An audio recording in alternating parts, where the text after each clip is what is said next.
Halo, Assalamualaikum warahmatullahi wabarakatuh. Bertemu lagi dengan saya, tentunya di mata pelajaran OTK Kepegawaian. Nah, materi kali ini tentang sistem administrasi kepegawaian. Konsep sistem kepegawaian. Sistem kepegawaian memiliki pengertian yang luas, bukan hanya berkaitan dengan sistem pengangkatan pegawai, tapi juga meliputi perencanaan, pembinaan, sampai dengan pensiun.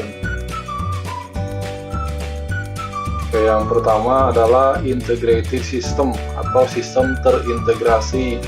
Sistem kepegawaian ini tersentralisasi dilakukan oleh pemerintah pusat, mulai dari perekrutan sampai dengan pensiun itu dilakukan oleh pemerintah pusat. Nah, ini pada umumnya diterapkan oleh negara berkembang. Yang kedua adalah spirited system, merupakan suatu sistem kepegawaian di mana manajemen mulai dari perekrutan sampai dengan pensiun dilakukan oleh daerah atau masing-masing daerah. Nah, biasanya sistem ini digunakan oleh negara-negara maju. Nah, kalian tahu kan beberapa negara maju di dunia ini negara apa saja? Yang ketiga adalah unified system atau sistem kepegawaian terpadu, di mana sistem manajemen ini dilakukan oleh suatu lembaga atau komisi-komisi tingkat nasional yang khusus dibentuk untuk keperluan administrasi kepegawaian setingkat nasional.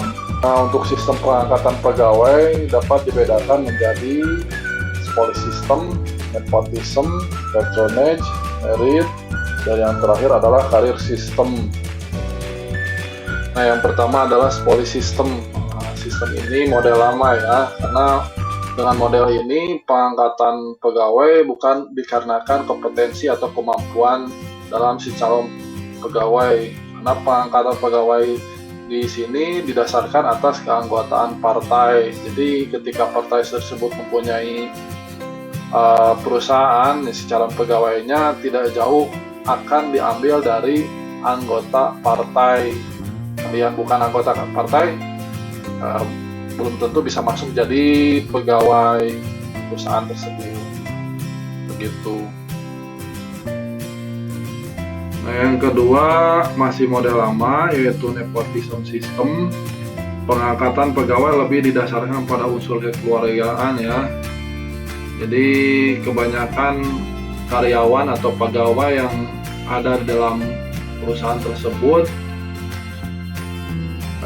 mempunyai keterkaitan keluarga. Yang ketiga adalah patronage system. Model ini didasarkan atas keinginan untuk membantu pegawai, istilahnya mempunyai kenalan dalam suatu perusahaan gitu. Jadi kalian yang mempunyai kenalan dalam suatu perusahaan tidak perlu ada tes-tesan segala, langsung diangkat terus terima langsung. Nah, untuk model selanjutnya berbeda dengan model-model sebelumnya, yaitu merit system. Sistem ini didasarkan atas kompetensi si calon pegawai. Jadi setiap pegawai dalam suatu perusahaan itu murni atas dasar seleksi alam ya, dites heula istilah nama. Jadi mau mungkin lulus ketika si pegawainya mempunyai kompetensi di bawah rata-rata, jadi rata-ratanya harus up gitu. Nah, untuk memajukan suatu perusahaan memang kompetensi itu didahulukan. Nah, kalian juga pasti mengerti akan hal itu. Nah, yang terakhir adalah career system. Sistem ini dalam pengangkatan pertama pegawai didasarkan atas kompetensi si calon pegawai ya atau pegawai.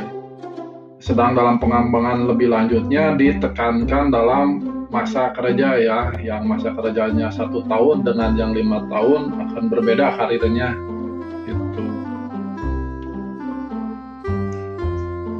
Dari tadi ngomongin secara umum, nah sekarang timbullah pertanyaan bahwa sistem kepegawaian nasional itu seperti apa. Nah, perlu kalian ketahui juga bahwa sistem kepegawaian negara kita itu mengacu pada Undang-Undang Nomor 43 Tahun 99 tentang perubahan atas Undang-Undang Nomor 8 Tahun 74 tentang pokok-pokok kepegawaian. Dalam undang-undang tersebut, PNS adalah setiap warga negara Republik Indonesia yang telah memenuhi syarat yang telah ditentukan, diangkat oleh pejabat yang berwenang dan diserahi tugas dalam suatu jabatan negeri atau diserahi tugas negara lainnya dan digaji berdasarkan peraturan undang-undang yang berlaku. Nah, seperti itulah sistem kepegawaian nasional kita negara Indonesia. Dan untuk pembahasan terakhir mengenai pegawai negeri yang ada di Indonesia itu ada beberapa jenis, antaranya pegawai negeri sipil pusat dan daerah, anggota Tentara Nasional Indonesia atau TNI, anggota Kepolisian Negara Republik Indonesia, pejabat negara mulai dari presiden dan wakil presiden sampai dengan pejabat negara lainnya yang ditentukan oleh undang-undang.